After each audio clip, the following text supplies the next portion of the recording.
தமிழுடைய எழுத்து வடிவம் அங்கீகரிக்கப்பட்டிருக்கிறது. அதனால் தமிழ்நாட்டுடைய முதலமைச்சர் மாண்பு முத்துவேல் கருணாநிதி ஸ்டாலின் அவர்கள் இந்தியாவின் வரலாற்றை கீழடியிலிருந்து தொடங்க வேண்டும் என்கிற கோரிக்கையும், முதல் அறிவியல் கண்டுபிடிப்பாம் இரும்புடைய தொன்மத்தை கீழடி அடைந்திருக்கிறது, அங்கு இரும்புடைய ஆயுள் காலம் நிரூபிக்கப்பட்டிருக்கிறது, இந்த ஆய்வினை முறைப்படியாக அங்கீகரிக்க வேண்டிய ஒன்றிய அரசு அங்கீகரிக்க வேண்டும் என்கிற நீண்ட நாள் கோரிக்கையை வைத்திருக்கிறார். இந்த கோரிக்கைகளை மாண்புமிகு இந்தியாவுடைய பிரதம அமைச்சர் நரேந்திர மோடி தலைமையிலான இந்த ஒன்றிய அரசு அங்கீகரிக்க மறுக்கிறது. இந்த பாராமுகத்தை கண்டித்தும் இதுவரை கீழடியில் 9 கட்ட ஆய்வுப் பணிகள் நடந்திருக்கிறது. அதில் 1, 2, 3 இந்த 3 கட்டங்களையும் ஒன்றிய அரசுடைய தொல்லியல் துறை தான் மேற்கொண்டது. 4, 5, 6, 7, 8, 9 இந்த கட்ட ஆய்வுகளை தமிழ்நாடு அரசு மேற்கொண்டது. தமிழ்நாடு அரசு மேற்கொண்ட அனைத்து ஆய்வு முடிவுகளும் அறிவியல் பூர்வமாக அங்கீகரிக்கப்பட்டு வெளியிடப்பட்டது. ஒன்றிய அரசு மேற்கொண்ட ஆய்வு முடிவுகள் இதுவரை வெளியிடப்படவில்லை.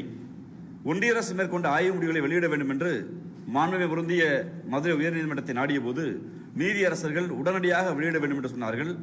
6 வாரங்களில் வெளியிடுகிறோம் என்று உத்தரவாதம் கொடுத்த மோடி அரசாங்கம் 16 மாதங்கள் ஆகியும் அந்த அறிக்கையை வெளியிடவில்லை.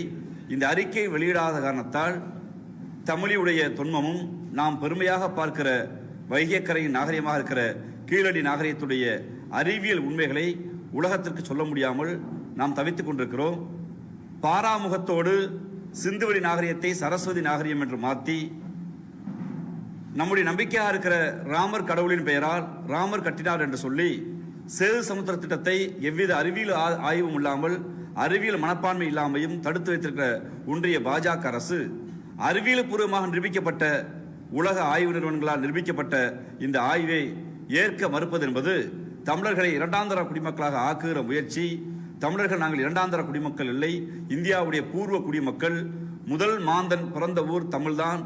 தமிழ் எங்களுடைய அன்னை மொழி என்பதற்கான ஆய்வுகளை கீழடி தந்திருக்கிறது. உடனடியாக ஒன்றிய அரசு இதை அங்கீகரிக்க வேண்டும். போகிற இடம் முழுக்க திருக்குறளை சொல்லுகிற உங்கள் பாண்பு, ஐநா சபையில் திருக்குறளை நாங்கள் சொல்லுகிறோம் என்று வேஷம் போடுகிற நீங்கள் உண்மையான திருக்குறளுக்கு முந்தைய ஒரு நகர நாகரிகத்தை கொண்ட மாமதுரையாம் மதுரைக்கு கீழே இருக்கக்கூடிய கீழடியுடைய ஆய்வை அங்கீகரிக்க வேண்டும் என்றுதான் திராவிட முன்னேற்ற கழகத்துடைய மாணவரணி மாண்புமிகு தமிழ்நாடு முதலமைச்சருடைய உத்தரவுக்கிணங்க இளம் தலைவர் எங்களுடைய உதயண்ணா அவர்களை வழிகாட்டுவதோடு நாளை மதுரையில் இந்த கண்டன ஆர்ப்பாட்டத்தை நடத்த இருக்கிறோம். நீங்க கேள்விகளை கேட்கலாம்.